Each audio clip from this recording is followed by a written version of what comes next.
Me gustaría, en alguna medida, utilizar la noche de hoy, 15, y el martes que viene, 22, para hablar un poco sobre la Navidad. No tanto en el contexto teológico, eso lo haremos tal vez en los domingos, sino más bien en un aspecto crítico. Por ejemplo, yo estoy seguro que ustedes han escuchado a personas hablar de la Navidad desde una perspectiva de celebración cristiana. Y estoy seguro que ustedes han escuchado a gente hablar de la Navidad como una festividad pagana que los cristianos no deberían celebrar, ¿verdad? Y entonces, pues uno se debate entre una posición y la otra, y en ocasiones el gran problema que tenemos es que ni conocemos una postura bien ni conocemos la otra. Y lo que estamos haciendo es que nos dejamos arrastrar por la corriente de la tradición, y esa corriente tradicional entonces presenta un enfoque, presenta un, ahora vamos a ver, sí, presenta un enfoque de la Navidad que ya no sencillamente pues ni corresponde a lo bíblico, ni corresponde a los planteamientos de aquellos que dicen que es pagano. Esto es otra cosa, ¿verdad? Es otra cosa. Así es que en la noche de hoy yo les voy a hablar sobre la Navidad desde el punto de vista histórico, y por qué hay algunas entidades que plantean que la Navidad es una fiesta pagana. Ojo, eso no quiere decir que yo estoy diciendo que la Navidad es pagana, ¿no? Lo que yo voy a querer plantear es cómo es que piensan y qué argumentos tienen los que postulan y plantean que la Navidad es pagana. ¿Por qué celebramos la Navidad en esta fecha? Pues realmente algunos creen que la celebramos en esta fecha porque esta es la fecha en que Jesús nació. Y realmente eso no hay forma, no hay manera, bajo ninguna circunstancia, de poderlo afirmar. La fecha que se da como la fecha oficial del nacimiento de Jesús, pues es una fecha que hasta el día de hoy es cuestionada. Y es cuestionada no meramente por un aspecto de capricho, es cuestionada como resultado de una estela de información histórica. Desde luego que la necesitamos ver en su justa perspectiva, porque uno puede utilizar argumentos históricos para justificar cosas, para justificar decisiones. O sea, uno puede utilizar argumentos inclusive hasta bíblicos, fuera de contexto, para justificar un montón de cosas. Lo que es importante es que veamos la historia también dentro de su justa perspectiva, ¿verdad? Ahora, ¿por qué razón se piensa que es imposible que Jesús haya nacido un 25 de diciembre? ¿Verdad? Obviamente, si le damos validez a la historia bíblica, como hay que dársela, uno lee, por ejemplo, Lucas, capítulo 2, donde se demarca la historia del nacimiento de Jesús. Y uno lee a Mateo, donde también cuenta la historia del nacimiento de Jesús. Desde luego, Mateo habla de unos pastores, de unos magos, y Lucas habla de unos pastores. Ahora, si usted va hoy 15 de diciembre a Jerusalén a ver si encuentra un beduino pastoreando ovejas, usted no lo va a encontrar. Y ellos le van a decir que todavía no ha habido un bobo que se ponga a pastorear ovejas en esta época. Por lo tanto, es un tanto cuestionable, ¿verdad?, el hecho de que se piense que, partiendo de la premisa de la historia bíblica, Lucas dice, y habían pastores en aquella región, capítulo 2 de Lucas, ¿verdad? Dice, y había pastores en aquella región que estaban cuidando los rebaños. Oigan, allí hace frío. Y entonces, por el otro lado, si eso demarca que Jesús nació a la intemperie, en un lugar entre ovejas, pues, óigame, el frío era hostil, insoportable para él. Por lo tanto, ese tipo de situación necesitamos verlo dentro de su contexto histórico. Por el otro lado, es importante señalar que la iglesia primitiva no predicó en su inicio el nacimiento de Jesús. La iglesia primitiva lo que predicó fue la resurrección de Jesucristo. Los primeros años de la cristiandad, usted escuchaba hablar de Jesucristo crucificado y resucitado. El planteamiento de su nacimiento fue posterior. Lo encontramos en las Escrituras. Por ejemplo, Marcos no habla nada del nacimiento de Jesús, ¿verdad? Usted lee el libro, el Evangelio según San Marcos, y Marcos no habla nada del nacimiento de Jesús. Y fue el primero que se escribió. Y la razón obvia es porque, a fin de cuentas, para el momento en que Marcos escribe, lo importante de la iglesia no es el nacimiento, son los dichos, los milagros y la muerte y resurrección de Jesucristo. Eso es lo importante. Ahora, posteriormente a Marcos, desde luego, Mateo entonces escribe sobre el nacimiento de Jesús. Pero si usted se da cuenta, Mateo no habla del nacimiento de Jesús desde el momento del alumbramiento de María. Mateo habla del nacimiento de Jesús en el momento en que llegaron los magos de Oriente y ya no era un bebé.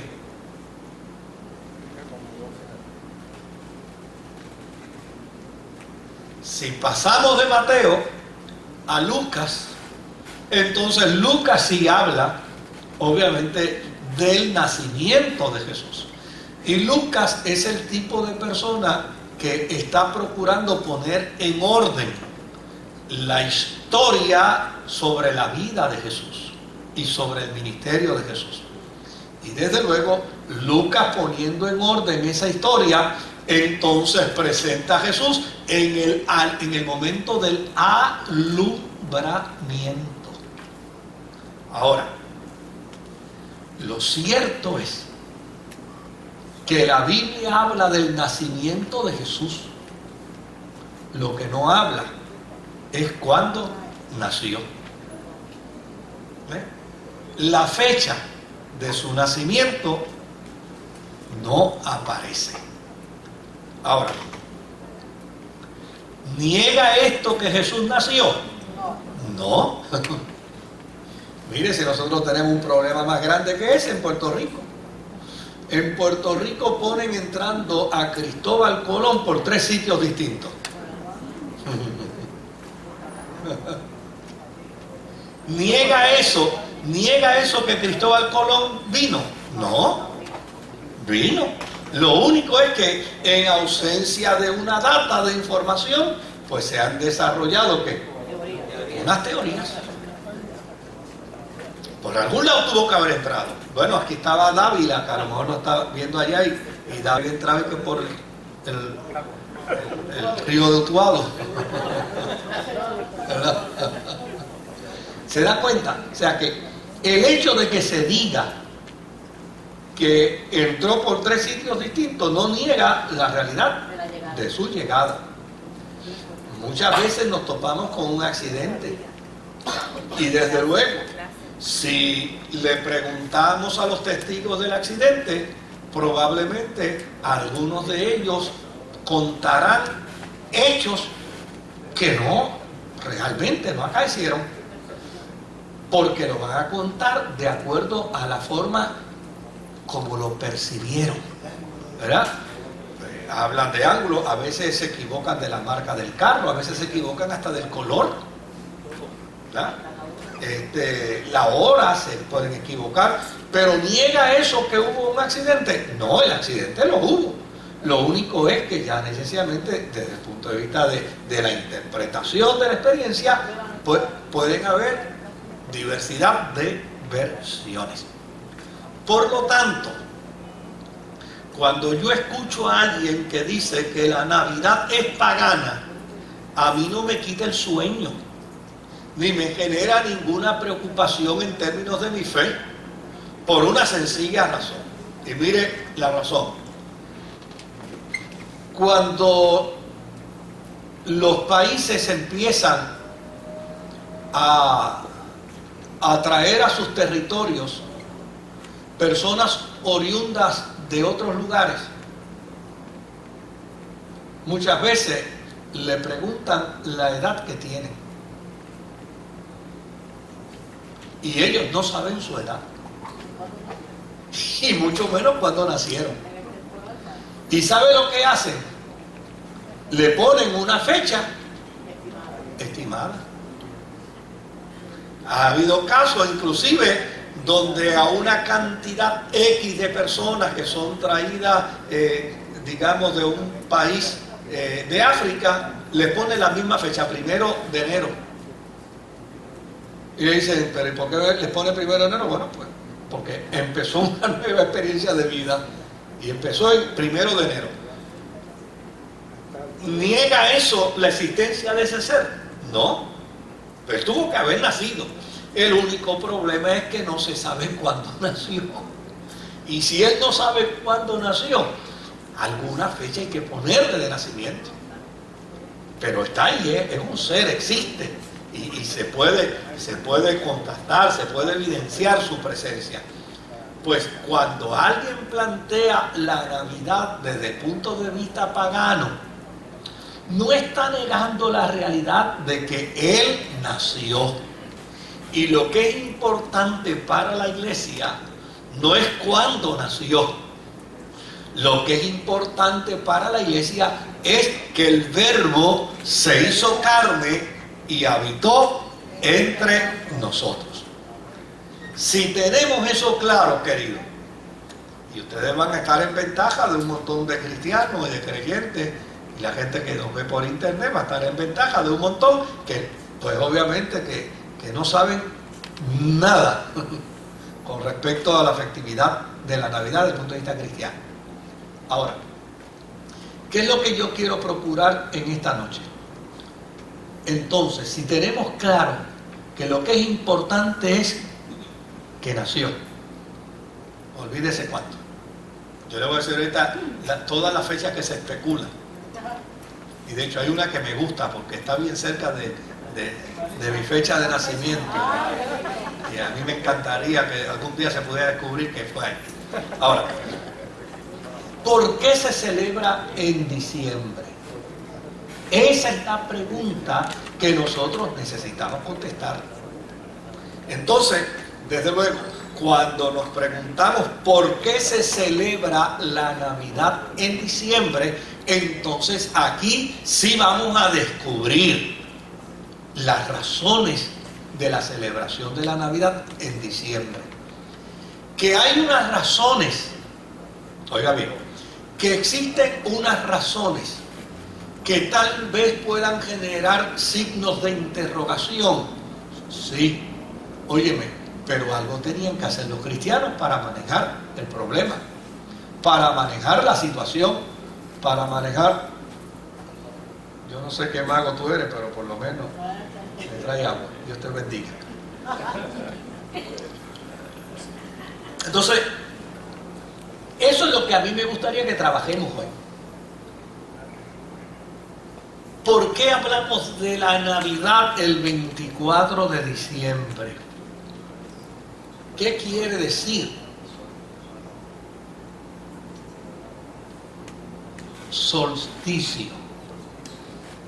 Solsticio. Ok. El solsticio de invierno. Esa era la celebración de los pueblos paganos en Grecia. Y era también la celebración de los pueblos paganos en Egipto. En ambos imperios había esta celebración, por una sencilla razón. Porque del 25 de diciembre al 6 de enero se estiman las 12 noches más largas. ¿No se ha dado cuenta que son las 6 de la tarde y ya es de noche? Pues desde luego, el solsticio de invierno corresponde al instante en que la posición del sol en el cielo se encuentra a la mayor distancia angular del ecuador celeste. Es decir, en el hemisferio norte tiene lugar entre el 20 al 25 de diciembre hasta el 6 de enero, y en el hemisferio sur tiene lugar entre el 20 al 24 de junio por 12 noches más. Son los dos hemisferios, ¿no? Y obviamente, pues hay 12 noches largas y están en los dos hemisferios en esa fecha. Y desde luego, óigame, hoy hay un entendimiento científico, astronómico sobre eso, pero en aquellos tiempos estos fenómenos se explicaban a base de experiencia religiosa y a base de planteamientos supersticiosos. Y desde luego, ¿a qué conclusiones llegaba la gente en ese tiempo? Pues la gente llegaba a la conclusión de que esas 12 noches más largas en el año, obviamente lo que anunciaban era que el sol necesitaba dormir o desaparecer o guardar un poco de energía para volver a reaparecer con más fuerza para los próximos días del año.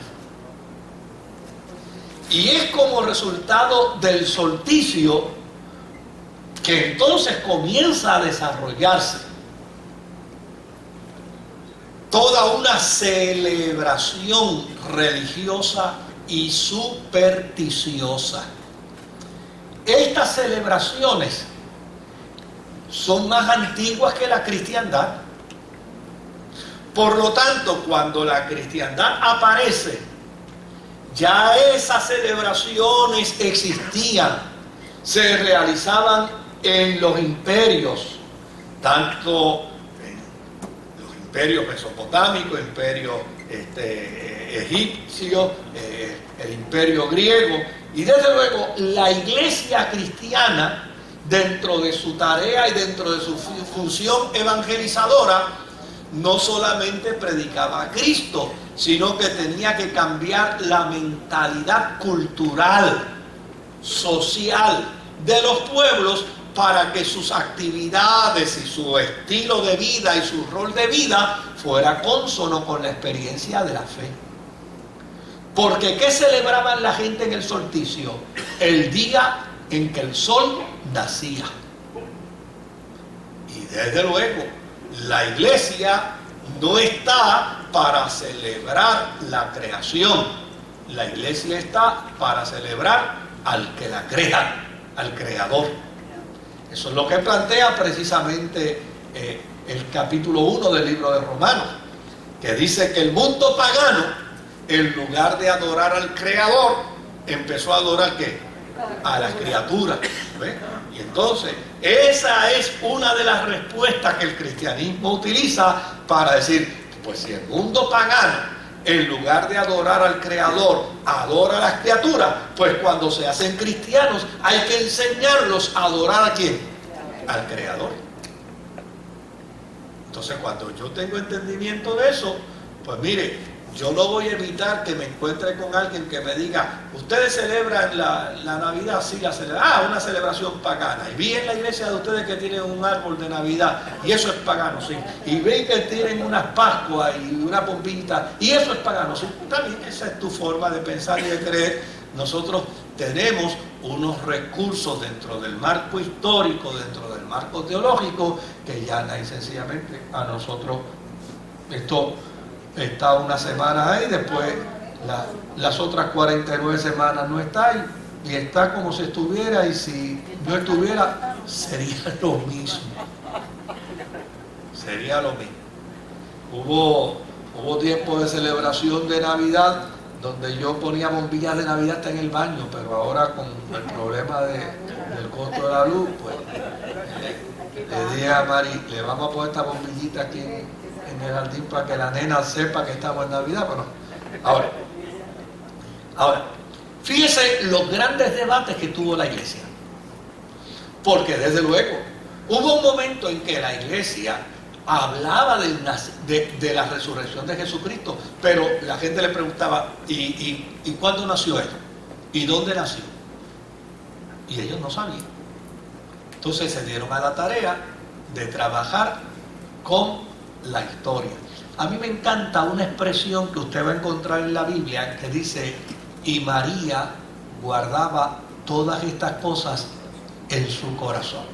Lo que quiere decir es que una de las primeras gestiones que se hizo para saber sobre el nacimiento fue irle a preguntar ¿a quién? A doña María. Y cuando ella empezó a contar, mire qué maravilla, cuando ella empezó a contar cómo el ángel le apareció a José, y cuando empezó a contar cómo el ángel le habló a ella, y cuando empezó a contar la experiencia de ansiedad que esto le provocó, y cómo Elizabeth fue utilizada por Dios en una palabra profética a su favor, y cómo se cumplió todo, entonces la iglesia empezó a descubrir que lo que María guardaba en su corazón era que era vital, era importante que la cristiandad lo supiera, por eso lo contaron. Ahora, ¿por qué no le preguntaron cuándo nació? Porque eso no era importante para ese tiempo. Mire, yo a veces escucho a alguna gente que habla que Matusalén tuvo 800 y pico de años, y a veces yo me echo a reír, y la gente se creerá que fueron 900 y pico de años de 365 días. Dios mío, si alguien se cree eso, está creyendo algo que realmente es imposible. O sea, nadie puede vivir 900. Aquí el único que tiene más años.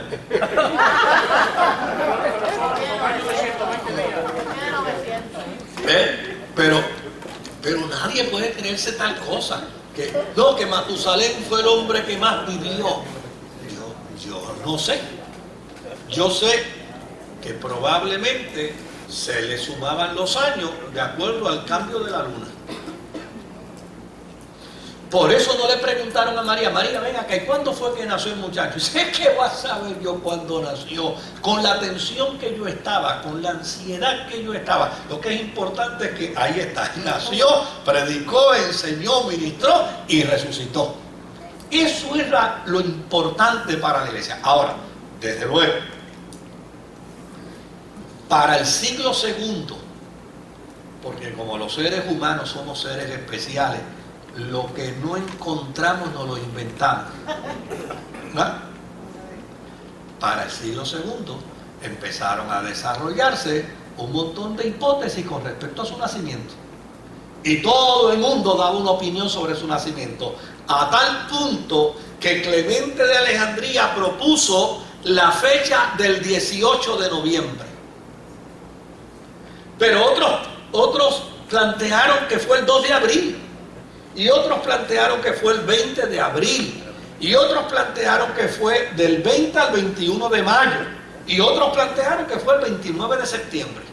Por eso yo digo que esa me gusta, porque está cerquita, entre 29 y 26, está bastante cerquita de la fecha de nacimiento. Ahora, fíjese lo interesante. En la mente de la gente piensa que el año 1 es el año en que Jesús nació. Sin embargo, la evidencia histórica demuestra que Jesús nació en el año 2 antes de Cristo. Entonces, cuando uno viene a ver, descubre que esto de la fecha se sale, no hay manera de controlar. Yo puedo escuchar, mire, yo puedo escuchar feliz de la vida alguien que diga, él no nació en ninguna de estas fechas. Nació, a mi juicio, el 30 de febrero. Y si apareciera, pues se lo creería. Pues el día que lo puedan probar, pues se te cree. Porque eso no es lo pertinente, eso no es lo relevante dentro de la experiencia de la fe. Ahora, mire qué interesante. Hubo otra gente. Ustedes han oído hablar de Marción, ¿verdad? Marción fue un individuo brillantísimo, ¿sabe? No era un ignorante, brillantísimo por demás, pero decía cosas que, ¿verdad? Hubo un movimiento, el movimiento de los marcionistas, que decían que Jesús apareció en Cafarnaúm y apareció ya adulto durante el reinado de Tiberio en el año 15, y que él vino del cielo adulto, que no tenía que ver nada con María ni con José, que él apareció adulto. Entonces, todas esas cosas empezaron a plantearse y empezaron a desarrollarse. Usted se imagina la fe cristiana en su inicio, teniendo 15 versiones.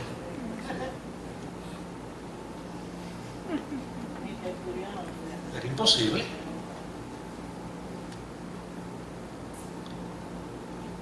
De hecho, aparecieron una serie de documentos que hablaban del nacimiento de Jesús, que lo que decían era algo así como Alicia en el País de las Maravillas. Imagínense que Jesús se iba con los niños, amiguitos de él, al río, y mientras ellos pasaban trabajo pescando, él simplemente llamaba a los peces y los peces saltaban y caían en su mar. Historias como esa, tontería, pamplina. Todo eso empezó a escribirse, ¿verdad? Porque a fin de cuentas, la imaginación humana empezó a desarrollarse, y esa imaginación empezó a tomar dominio en el pensamiento de la iglesia. Y la iglesia entonces empezó a descubrir que toda esa imaginería humana lo que estaba trayendo era un gran problema, porque los cristianos se olvidaban de lo esencial de la fe para caer en prácticas supersticiosas. Entonces, eso obligó a la cristiandad. Miren qué sencillo. Eso obligó a la cristiandad, entonces, a buscar dos salidas. Por ejemplo, Orígenes, en el año 245, digo, mira, vamos a olvidarnos de esta cosa de celebrar el nacimiento de Jesús. Vamos a olvidarnos de eso. Si eso lo que nos va a traer son más problemas que soluciones. A fin de cuentas, lo importante no es cuándo nació, lo importante es que el Verbo se hizo carne. Pero desde luego, como resultado de toda esta vorágine de planteamientos fantasiosos y de cuentos y de embelejos, pues la iglesia se veía en la urgencia de ponerle punto final al problema.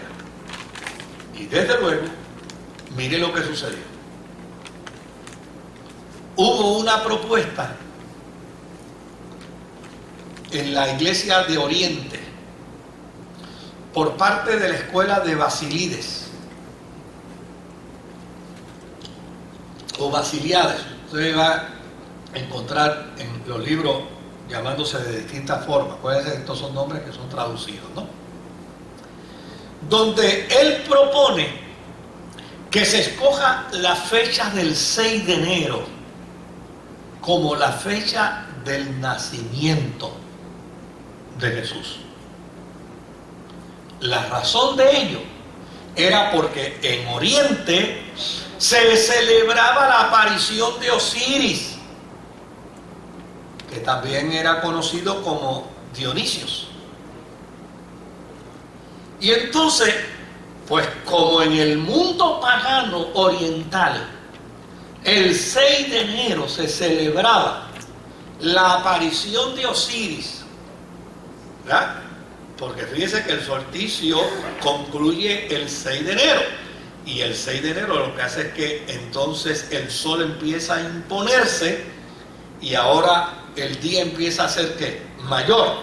Por lo tanto, pues este movimiento, esta escuela de Basílides decía, mira, vamos a escoger entonces la fecha del 6 de enero como la fecha del nacimiento de Jesús.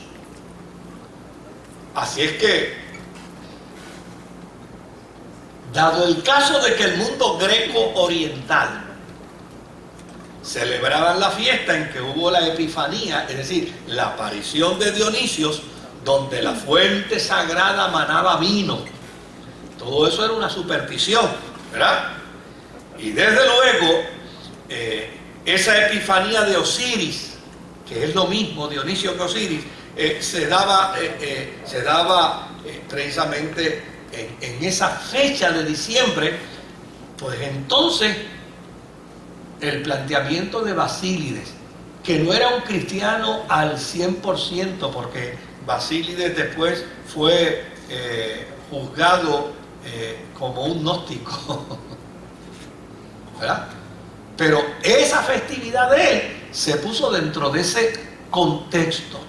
Vamos a celebrarla. Entonces, obviamente, la festividad concluye en el mundo oriental haciéndose el 6 de enero como el día del nacimiento de Jesús. Ahora, hay un dato interesante, y es que esta festividad pagana no podía faltar un emblema femenino. Y bajo el vino santo de Dionisio aparecía también la figura de Isis, quien alumbraba a Harpócrates, el sol que volvía a nacer. Porque no olviden que lo que celebraban estos pueblos, estas naciones, era precisamente que el nacimiento del sol. Ahora, los egipcios lo celebraban de una forma, con una interpretación mitológica distinta a los griegos. Y obviamente los griegos lo celebraban de forma distinta. Y otros pueblos también celebraban, porque pues en ese hemisferio pues ya y sencillamente el solsticio acontecía a todos por igual. Todavía a nosotros nos toca parte de esa realidad. Estos días a nosotros las noches son más largas y los días son más cortos. Pues como dije al principio, no hay una interpretación científica. ¿Qué puede acontecer? Una interpretación religiosa. Y una interpretación religiosa En ese contexto era una interpretación basada en superstición. Los astrólogos antiguos planteaban inclusive que el 6 de enero era el momento en que el sol salía por la constelación de la Virgen y daba a luz a otro homólogo de Dionisio y de Osiris que se llamaba Aión. Fíjese cómo en cada nación, en cada pueblo, interpretaban el momento en que el sol se imponía sobre la noche religiosamente de formas distintas, con divinidades que tenían nombres distintos. La propuesta de Basílides es: mira, esto es sencillo, vamos a coger la fecha de esos paganos y vamos a eliminarle a ellos la fiesta pagana y vamos a decir que el 6 de enero nació Jesús, el sol de justicia. Ellos celebran el día en que el sol se impone, pues nosotros vamos a celebrar el mismo día, el día en que nació el sol de justicia.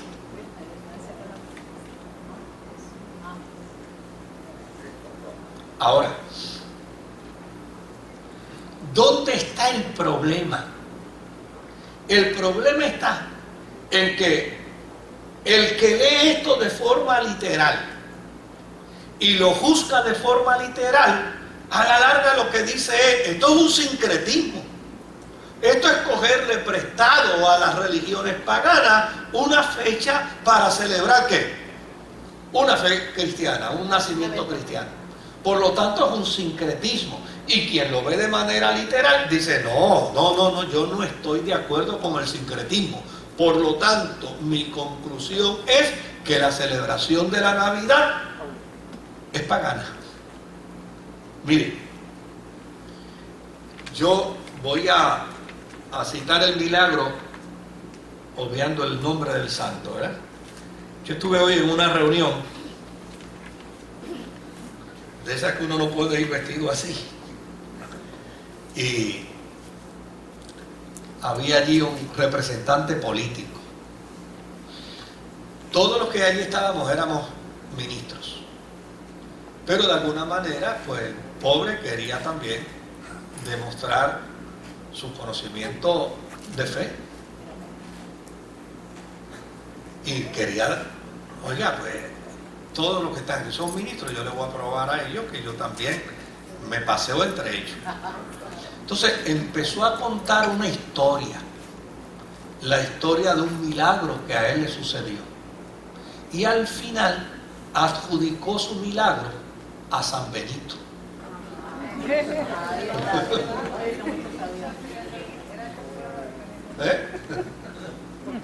A la larga terminó adjudicando, y yo quiero decirle a ustedes, mire, que San Benito fue el que me protegió.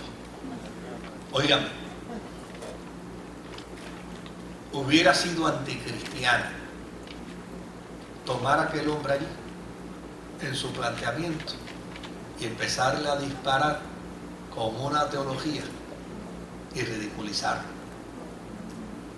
Era mejor escucharlo, ¿verdad? Escucharlo y dejar su planteamiento y entonces pedirle a aquel que estaba bien vinculado a él: mira, oriéntalo y ponlo en el contexto de la fe bíblica. Pero a fin de cuentas no hacíamos nada con que él mencionara allí a San Benito y nosotros empezáramos a reprender al diablo. Porque llana y sencillamente, mire, aquí hay una hermana que hace 25 años es miembro de esta iglesia. Y un día ella vino, entró por esa puerta y yo fui a saludarla, era la primera vez que la veía. Y le pregunté, ¿quién la invitó aquí? Y me dijo, a mí me invitó la Virgen María. Yo tenía dos opciones, o reírme o ver por qué razón ella hacía ese planteamiento. Y mire qué interesante. Le digo, me gustaría escuchar de usted cómo fue que la Virgen la invitó aquí. Me dice, pues mire, pastor, yo tuve un sueño y en el sueño se me apareció la Virgen y yo me fui a postrar ante ella para adorarla. Y la Virgen me dijo, a mí no me adores, sirve a Cristo. Y yo le dije, ¿pero dónde le voy a servir? Y la Virgen me dijo, ve a la iglesia, ministerio, Iglesia de Dios Pentecostal en aquel tiempo, que está frente al Hospital Metropolitano. Y yo busqué, pastor. Cuando yo desperté en la mañana, busqué y llegué aquí. Y cuando vi que aquí estaba la iglesia, decidí venir por la noche. Pues mire, déjeme decirle algo. Yo hubiera sido un insensato si me pongo a criticarla. Pues mire qué maravilla. Conoció el Evangelio, se educó en la experiencia de la fe, se bautizó y hace 25 años está perseverando aquí. Si no, así no. O sea, uno no puede caer en esa trampa. Pues mire, ese hombre estaba diciendo cosas, pero a fin de cuentas, vamos a ver de qué trataba su historia. Su historia trataba de que había sufrido una situación de accidente bien grave y estaba vivo.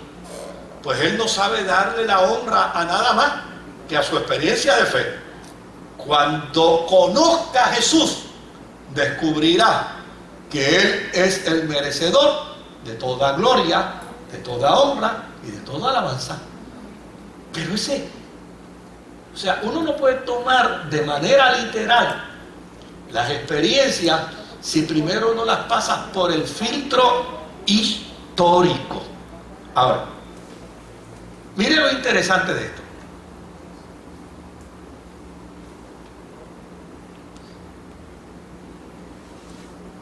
Basada en esta historia, ¿es cierto que hay sincretismo dentro de la celebración de la Navidad? Sí. ¿Por qué razón? Porque se sustituyó ¿qué? Una celebración pagana por una celebración cristiana.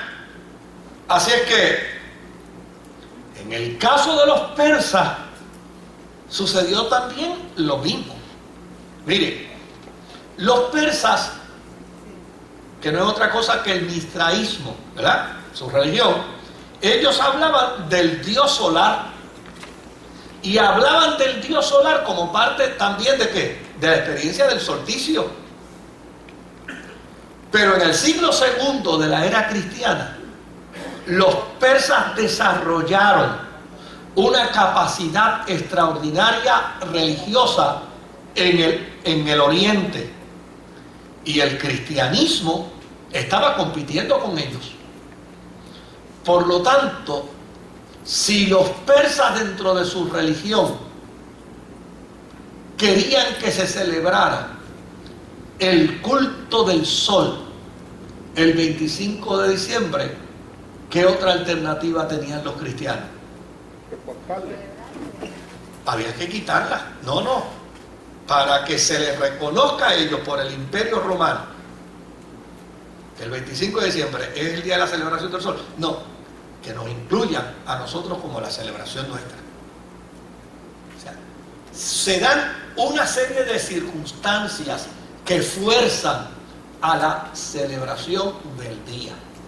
Lo mismo da que lo celebre en enero, que lo celebre en marzo, que lo celebre en abril, porque a fin de cuentas el mensaje de la fe cristiana no es cuando nació, sino que nació. Ha nacido en la ciudad de David un Salvador que es Cristo el Señor. Por lo tanto, nosotros no podemos olvidar que antes de que el Imperio Romano fuera cristiano, ellos celebraban ¿qué? El solsticio. Entonces, celebraron el solsticio antes de Cristo, celebraron el solsticio en el tiempo de Cristo y celebraron el solsticio después de Cristo. Y el primer siglo lo celebraron, y el segundo siglo lo celebraron, y el tercer siglo lo celebraron. En el cuarto siglo el imperio se hizo ¿qué? Se hizo cristiano, con Constantino. Y entonces ahora hay que empezar ¿a qué? A transformar todo el pensamiento y la estructura religiosa de Roma. Y entonces ahí empieza a cambiarse ¿qué? Pues en lugar de eliminarse la fiesta del solsticio, vamos a sustituirla por el día del nacimiento del Señor. De eso es que se trata. La experiencia de la celebración de la Navidad, de eso es que se trata. Y ningún creyente tiene que sentirse amenazado cuando alguien le dice, eso es una fiesta pagana. Pues mire, a mí me invitó una emisora de radio esta semana que hable de la Navidad. Pues, y sabrá Dios cuánta gente, como ellos ponen al aire la gente para que reaccione, sabrá Dios cuánta gente va a aparecer inmediatamente diciendo, mire, eso de la Navidad es una fiesta pagana. Y me va a temblar el pulso. No, le voy a decir, sí, lo es. Lo es, dentro del contexto de la interpretación literal, pudiera entenderse como una fiesta pagana. Ahora, lo que nosotros necesitamos es entender que hay elementos que son íconos de la cristiandad, y los íconos de la cristiandad, de alguna manera, había que ponerle ¿qué? Fecha. Mire, la iglesia tenía perfectamente claro cuándo Jesús resucitó. Y para eso no necesitaba. ¿Cuándo se celebra Pentecostés? Que es la otra fiesta grande de la iglesia. Pues la iglesia tenía perfectamente claro la fecha de la celebración de Pentecostés, 50 días después de la resurrección de Jesucristo. Por lo tanto, siempre que Jesús es resucitado, en la celebración de la resurrección, la iglesia, la cristiandad cuenta 50 días. Y a los 50 días celebra Pentecostés. Obviamente, hay un dato interesante, y es que Pentecostés, como usted sabe que usted celebra hoy su nacimiento lunes, pero el año que viene ya la misma fecha, pero es martes, ¿verdad? Y al otro año es la misma fecha, pero es miércoles, y así sucesivamente. Pues mire, Pentecostés se celebra hoy, 50 días después de la resurrección de Jesús. Pero cuando se cuentan los 50 días, resulta que a veces el día es un lunes. Pero sin embargo se celebra ¿qué? Domingo. Porque la iglesia lo que está es simbólicamente haciendo la celebración del evento. Para la iglesia lo importante no es la fecha, para la iglesia lo importante es el evento. Como para la historia no es importante si Colón vino por 3 lugares distintos, lo que es importante para la historia es que Colón vino. Es así de sencillo. Lo complicamos porque cada cual se mete en su guarida, cada cual se coloca en su trinchera y entonces cree que tiene un arsenal bélico para dispararle a los demás. Y por eso usted va a encontrar que, pues mire, a mí me llaman, me dicen, ¿te gustaría venir a un programa para que nos hable de la Navidad? Pero acuérdate que abrimos ahí al público. Sí, no hay ningún problema. Alguna gente va a gritar que eso... No tengo ningún problema, porque a fin de cuentas yo tengo perfectamente claro lo que yo creo. Lo que yo creo. Mire, si mi padre no hubiera partido con el Señor, tuviera hoy 107 años. Y si estuviera vivo y un día como hoy alguien me llamara y me dijera, mira, yo tengo toda la evidencia para probarte que él no es tu papá, que tú no naciste por él, que tú fuiste adoptado, ¿sabe cuál sería mi respuesta al final? A mí no me importa. Él es mi papá, él me crió a mí. Tan sencillo como eso. O sea, mi amor por Él no va a cambiar como resultado de una información literal.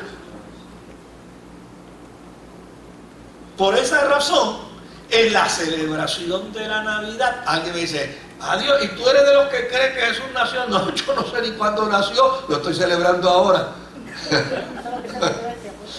Ahora digo yo como el chiste del hombre que estaba en el salón de clase y se enteró. Claro, era una clase que se estaba dando para personas adultas, ya bien adultas, y se enteró que los españoles habían venido al país y habían acabado con el oro y habían acabado con los indios y habían abusado, y salió de allí, y en la calle donde vivía había un español viejo y le cayó encima al pobre viejo. Entonces, a los gritos del español, pues los vecinos salieron corriendo y fueron para allá y se lo quitaron porque le estaba dando. Entonces dice, pero ¿y por qué tú le estás dando a este hombre? Dice, porque este hombre nos robó el oro, este hombre nos maltrató. Entonces, claro, los vecinos dicen, pero ¿de dónde tú sacas? En la escuela me lo dijeron hoy. Dice, muchacho, pero eso pasó hace 500 años. Dice, yo me enteré ahora mismo. Pues mire, yo no tengo ningún problema. Yo puedo celebrar el nacimiento de Jesús en diciembre como lo puedo celebrar en julio. Porque a fin de cuentas para mí lo más importante no es cuándo, sino qué nació. ¿Ves? Lo puedo celebrar el día de mi cumpleaños, feliz de la vida. De hecho, nosotros estamos preparando en mi casa un evento del nacimiento de Jesús para este próximo sábado, con niños de amistades de mi nieta. Pues ellas van a celebrar el sábado el nacimiento de Jesús. El propósito ulterior es precisamente que ellas tengan una comprensión cabal de que Jesús es el Salvador del mundo. Lo demás es académico. Ahora, déjenme compartirles algo interesante.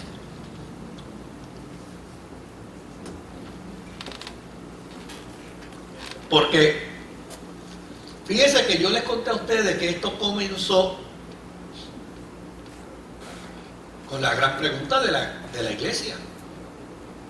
Óyeme, nosotros llevamos ya unos cuantos años predicando que resucitó. Pero nos vamos a quedar toda la vida predicando la resurrección. ¿Y por qué no hablamos de su nacimiento?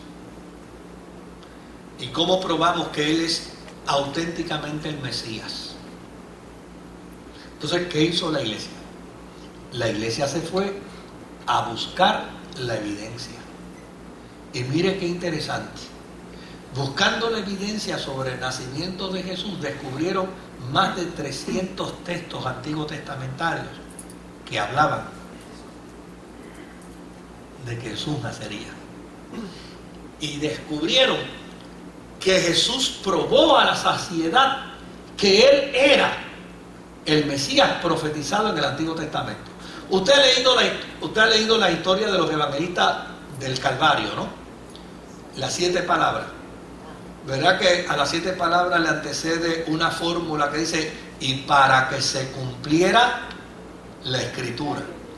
¿Qué quiere decir ese para que se cumpliera la Escritura?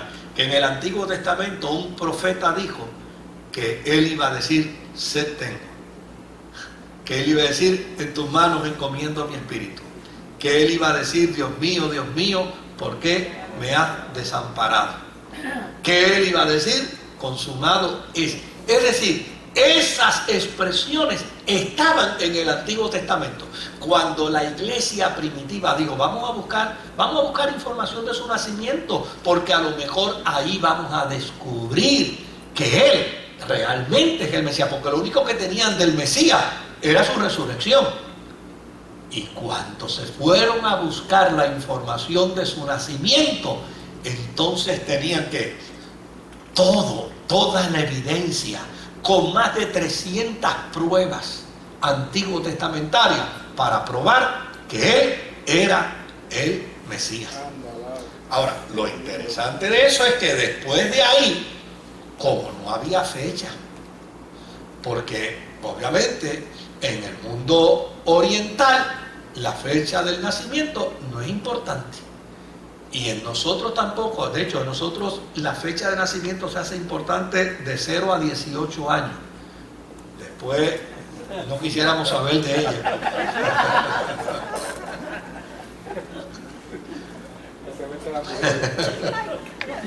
¿Verdad? Uno dice, no, yo no quiero saber de ella. ¿Para qué me voy a acordar la fecha en que nací? Si a fin de cuentas de nada me sirve, pues me puede traer agonía. Ahora, dado el caso de que no había una fecha, no hay una fecha, aparecen los especuladores. Y dado el caso de que los especuladores aparecen, la iglesia necesita que ubicarse históricamente, apropiarse históricamente. Y para hacerlo, entonces, una iglesia que está evangelizando al mundo grecorromano, pues ¿qué hace? Le quita la experiencia pagana a los grecorromanos para hacer de esa experiencia pagana un pensamiento de fe cristiana. Hay un escrito interesante que yo quiero que usted lo escuche bien. Lo escuche bien. Un escrito interesante que se recoge sobre la instrucción que el Papa Gregorio I en el año 600 le da a unos misioneros ingleses. Y desde luego, dentro de la instrucción que le da Gregorio a estos misioneros ingleses, les dice que hay que desviar del sentido religioso original las costumbres paganas más arraigadas, pero tienen que hacerlo sin combatir a esta gente de forma abierta. Mire,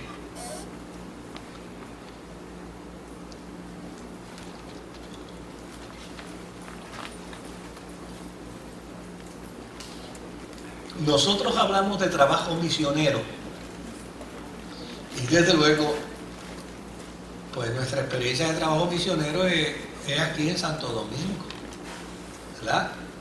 Por aquí cerquita, en nuestras áreas, donde la cultura prácticamente es la misma, donde la idiosincrasia prácticamente es la misma, donde los conceptos religiosos son prácticamente los mismos. Estamos bajo la sombrilla del cristianismo. O sea, es probable sacar a un católico para hacerlo evangélico, y es probable sacar a un testigo de Jehová para hacerlo evangélico, o a un escéptico para hacerlo evangélico, pero más o menos estamos dentro, comemos lo mismo, hablamos más o menos de la misma forma, llamamos las cosas más o menos de la misma forma. Ahora, imagínese usted que usted vaya hoy de misionero a la India.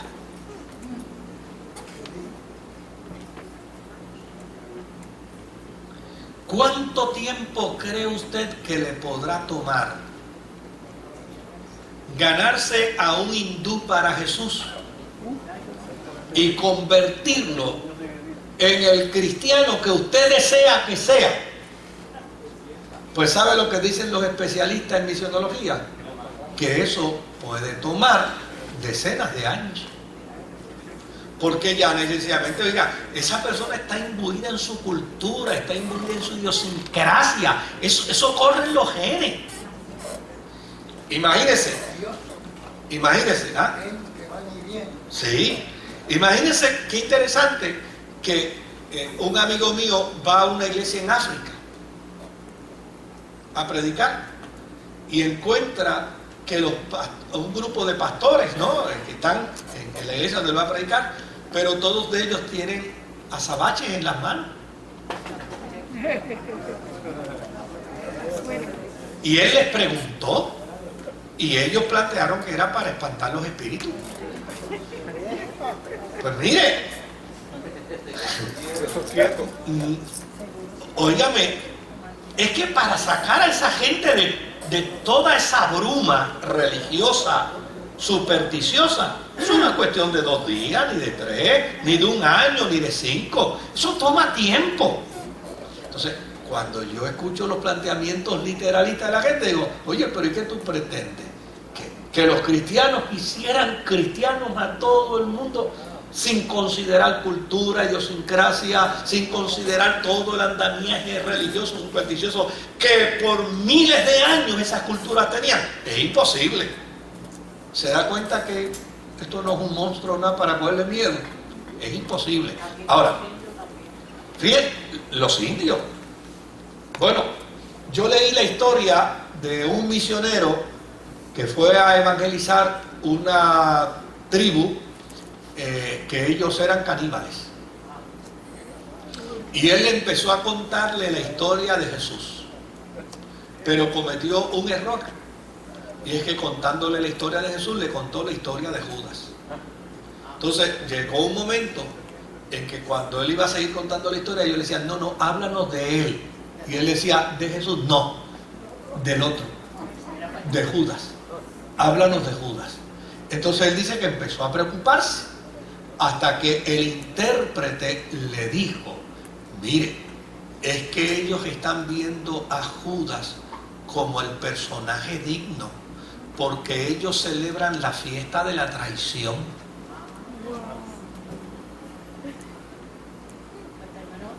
Y si ellos celebran la fiesta de la traición, ellos obviamente ven en Judas el personaje que los identifica. Entonces ahí él tuvo que darse cuenta que necesitaba entonces comenzar. Imagínense, la fiesta de la traición de esta gente era que ellos invitaban a personas a una fiesta, y la fiesta comenzaba y el baile comenzaba y las danzas comenzaban, pero en algún momento dado alguien de los invitados iba a ser traicionado, lo mataban y se lo comían. ¿Eh?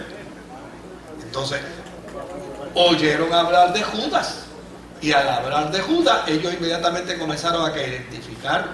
Mire, todavía nosotros mismos, ¿cuántos elementos de tradición cultural, religioso, todavía tenemos? Mire, antes me estaban hablando de un hermano de allá de Aguadilla que siempre que hablaba de la Virgen y de la Virgen y de la Virgen, y me estaban contando que una vez pues el pastor se sentó con él, conversó con él, y él ya llevaba una semana que no mencionaba a la Virgen, porque todo era la Virgen. Entonces es interesante que el domingo pues él pidió que le dieran una oportunidad para hablar, y dijo, mire hermano, ustedes saben que el gran problema que yo tenía era que en todo yo metía a la Virgen, pero el pastor habló conmigo, me orientó, y fíjese que hace una semana que gracias a Dios y a la Virgen yo no la veo. Mire, a nosotros mismos nos cuesta trabajo salir de nuestras culturas y de nuestras tradiciones, y estamos dentro de un contexto cristiano. Imagínese un individuo como este, que ya sencillamente no tenía una evidencia científica, y la evidencia religiosa era todo lo que él tenía para celebrar el solsticio como el día en que el sol comenzaba a hacerse fuerte y a aparecer. Ahora, fíjese lo que recomienda Gregorio. Él dice, no destruya sus santuarios donde ellos sientan sus ídolos. Por el contrario, consagra el agua traída a los templos y levanta allí altares, de forma que el pueblo, viendo que sus templos no son destruidos, renuncien a sus errores y reconozcan y adoren al Dios verdadero. Si tiene el hábito de sacrificar bueyes a los demonios, ofrecerle alguna celebración en lugar de ese sacrificio. Que celebren fiestas religiosas y honren a Dios con esa fiesta, de modo que puedan conservar sus placeres exteriores, pero estando mejor dispuestos a recibir los gozos espirituales. Mire, la transformación de un individuo en la experiencia de la fe toma tiempo. Toma tiempo. Por eso la vida cristiana es un crecimiento constante. Porque toma tiempo. Ahora, fíjese que lo fundamental aquí es poder conocer el contexto histórico. Y lo interesante de esto es que este trabajo que yo estoy haciendo precisamente para ustedes hoy, para el martes que viene, yo lo estoy haciendo sin utilizar un solo recurso a favor de la celebración de la Navidad. Lo estoy utilizando precisamente con aquellas escuelas teológicas que condenan y censuran la celebración de la Navidad. Porque veo y reconozco el error que están cometiendo. El error que están cometiendo es que están literalizando la historia, aplicándola de forma literal, y pierden de perspectiva que la historia no deja de ser historia cuando se cuenta de forma distinta. Sigue siendo historia. Y que los hechos no son alterados cuando se cuentan de manera distinta, siguen siendo hechos. Lo que necesitamos ahora es buscar la forma y manera de construir el hecho de tal manera que sea lógico, que sea entendible, que sea racional, pero no hay por qué descartarlo. Mire, el que vio, mi papá dice que cuando vio el primer carro en Puerto Rico, estaba él en un cañaveral, y dice que cuando escuchó aquel ruido del primer carro que él vio, dice que en lugar de correr en dirección por el camino del cañaveral, se fue en contra de la caña, y cuando llegó al otro lado estaba pelado hasta la planta de los pies, porque él lo único que decía en sus gritos era que el diablo lo estaba persiguiendo. El desconocimiento, ¿verdad?, lo llevaba a interpretar de una manera distinta. Lo único que él necesitaba era detenerse un momento y mirar qué es eso y cómo se llama.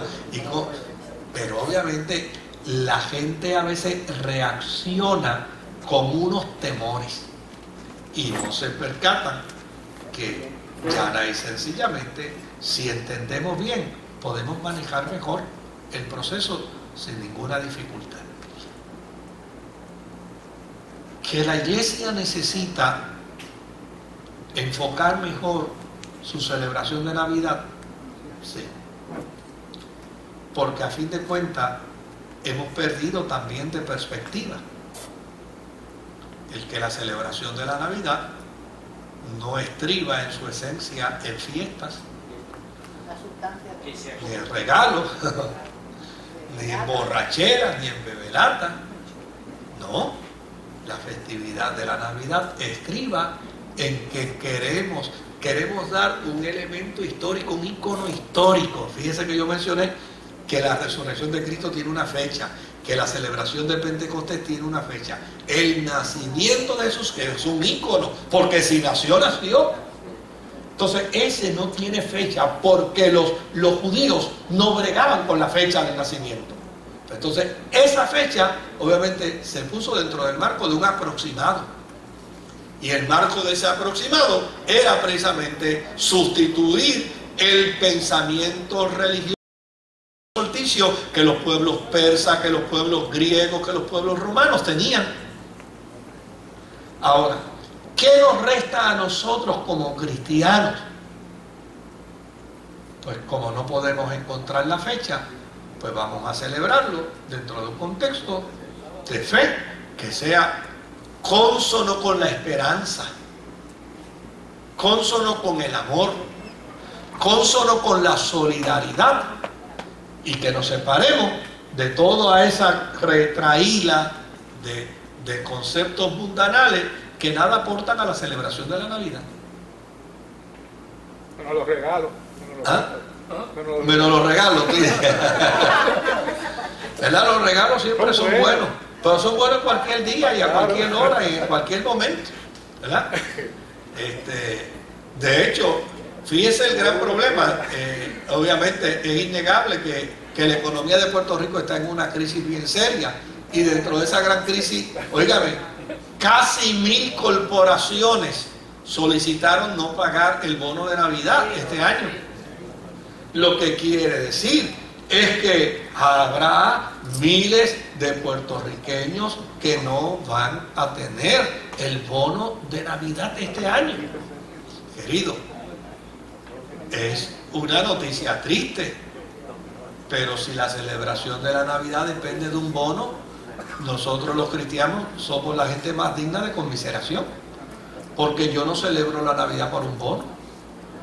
Yo celebro la Navidad porque hago de la experiencia del nacimiento de Jesús un ícono de mi fe. Él nació. Pues si nació, pues escojo esa fecha. Y no me voy a complicar, porque imagínese que yo me complique ahora la vida y comience a hacer arroz con dulce en junio. Ni te lo comes en Navidad ni en junio, yo nunca lo he hecho. ¿Ve? O sea, yo le aseguro a usted que yo canto el domingo que viene aquí Noche de Paz y todo el mundo lo va a escuchar, pero yo le aseguro a usted que en julio yo canto Noche de Paz y dicen que estoy loco. ¿Por qué? Porque nosotros lo que hemos hecho es, en la celebración, traspasar el ícono, ¿verdad?, de su nacimiento a esa fecha. Pues mire, lo importante ahora es que si hemos separado una fecha de la celebración, lo importante es que la celebremos como cristianos. Aprovechar la oportunidad, ¿verdad? Y que recordemos que nació y que conozcamos el propósito de su nacimiento. Señor. Porque a fin de cuentas usted le pregunta a la gente por ahí cuál es el propósito del nacimiento de Jesús, y la gente sabe hablar de otras cosas de la Navidad, pero no del propósito del nacimiento de Jesús. Y eso es lo importante. ¿Alguna pregunta, algún comentario hasta aquí? Ok. Para concluir, en el año 354 fue donde finalmente en Occidente se decidió celebrar la Navidad el 25 de diciembre. Y esto fue ordenado por el Papa Julio I.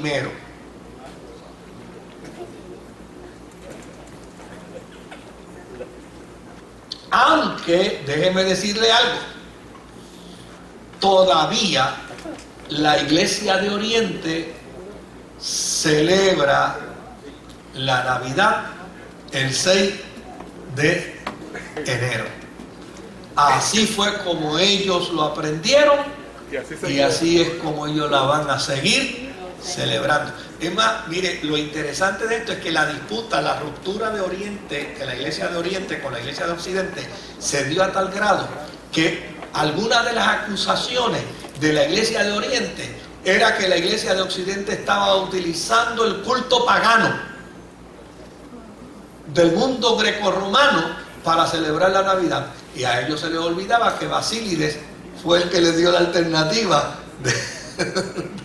del culto pagano egipcio. Y entonces acusaban a los cristianos de Occidente de que ellos eran paganos, pero a fin de cuentas ellos también están celebrando el 6 de enero, que nadie sabe que nació en enero. Estaban haciendo una acusación frívola que a fin de cuentas ellos tampoco tienen la mejor evidencia para decir es el 6 de enero, porque a fin de cuentas el 6 de enero se celebraba en Oriente como resultado del último día del solsticio. Y acá en Occidente lo celebraban el 25 como el primer día del solsticio. Pero a fin de cuentas, de eso podemos hablar después. de eso podemos hablar. ¿De dónde viene entonces el concepto de los Reyes Magos? Porque a fin de cuentas, obviamente, el concepto de los Reyes Magos también adviene como resultado de una celebración donde hay que ubicarlo dentro del contexto histórico, pero eso lo vamos a hacer entonces el martes que viene. No sé qué. Que tú nunca tuviste Navidad. Solo trabajo. Bueno, no, bendito, hubo un tiempo en Puerto Rico que Navidad era simplemente era la celebración, no era nada más que eso, no había regalo ni había nada. Bueno, les invito a estar en pie entonces.